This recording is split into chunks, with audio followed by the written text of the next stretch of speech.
The brutal murder that came to light this week when a human foot was mailed to the Conservative Party's offices has shocked the country. As more details have surfaced and as Luka Magnotta has emerged as a suspect, it appears that we are faced with our generation's equivalent of Paul Bernardo and Karla Homolka. The allegation that Magnotta actually had a relationship with Homolka, likely just a self-aggrandizing myth perpetuated by Magnotta himself, adds just another layer of darkness.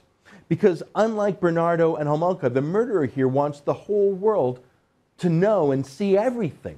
I don't have much to say about this barbarism. There are just some things that aren't political. Some crimes are too horrific and some tragedies are too sad and worrying. I must confess that I do not have the stomach to even read all the gory details or to watch the videos involve the killing of kittens, let alone the killing of a human being. The fact that there exist websites that specialize in showing such gore, seriously, the website Real Gore does a brisk business showing films of this level of brutality, reminds us that darkness lurks in the hearts of men, and maybe more men than we'd like to think.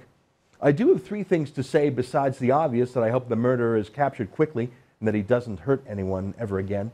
The first is that the police were shown the evidence of this murder, shown the gory video phoned by concerned citizens, including a seemingly reputable lawyer, and the cops did nothing.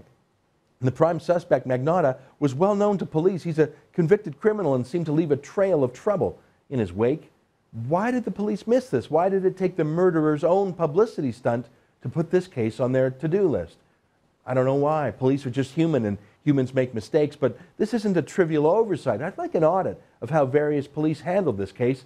Any tips and any warnings? Not an audit to blame storm, though there may be some blame, but a diagnosis of how the system failed and how it might be improved. One theory is that police are too distracted with unimportant matters, social worky things, politically correct things. If over the past 15 years the billions of dollars spent chasing down duck hunters and farmers for having an extra shotgun kicking around had instead been spent on police, on solving real crimes on the street, would it have made a difference? I don't know. But whenever I see news of police going after regular Joes like the Spice Man in Toronto or David Chen at the Lucky Moose convenience store, guys just protecting their property, it tells me either there's too many cops or, more likely, the cops are working on the wrong things. But here's another point. The police are focused on this case like a laser now, and Interpol is involved, and the hunt for Magnotta has moved to France, where he's suspected of fleeing to. There's no trouble getting search warrants with the kind of concrete evidence in the hands of police now. But what about a week ago or 2 weeks ago? What tools would police have had to hunt a killer like this? If someone posts a YouTube video that looks an awful lot like a snuff film, how can police find out about that person? Earlier this year, Vic Taves, the public safety minister, proposed a bill called C-30, or as the government calls it, the Protecting Children from Internet Predators Act. That bill allowed police to command internet providers to give them basic information without a search warrant, such as the name, phone number, and email addresses of their customers. To be clear, the police couldn't get actual emails sent by anyone without a court-ordered search warrant or a list of websites visited by a person. That wasn't available. They could just get basic info about the customer that they would then take to the judge to ask for a search warrant for more. It would be like the police being able to compel a phone company to tell them who has a certain cell phone number, but they couldn't listen into any calls without a court order. But at least they could find out who owned the phone so they could then get that court order.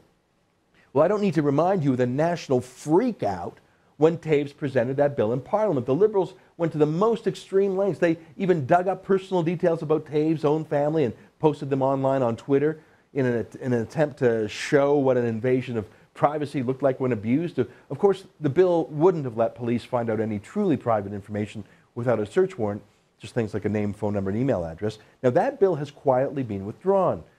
Say, do you think that law would help authorities track down Magnotta now? If there are other snuff movies or movies showing other horrific crimes on the internet, do you think the police should be able to ask websites like Real Gore or their internet service provider for names of their customers?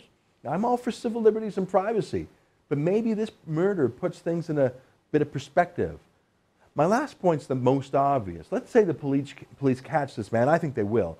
He's devious and depraved, and he'll do anything humanly or devilishly possible.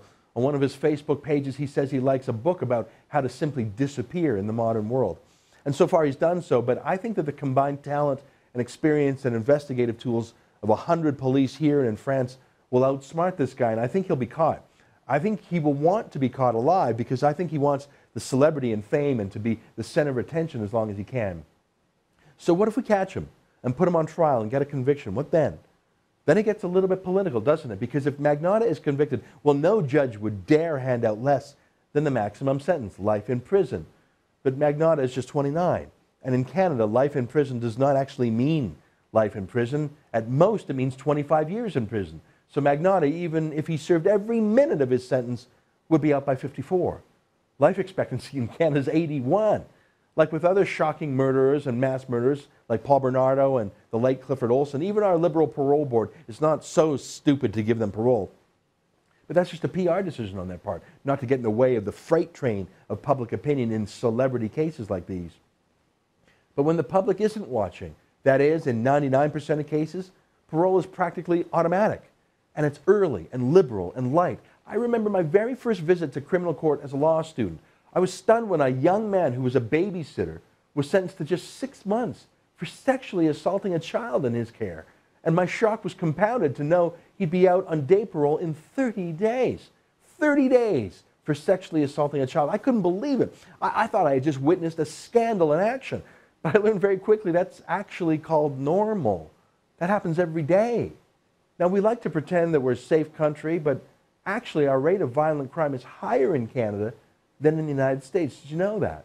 I don't want to lock up hundreds of thousands of non-violent criminals like the U.S. does, filling their jails with people who did little more than just smoke marijuana.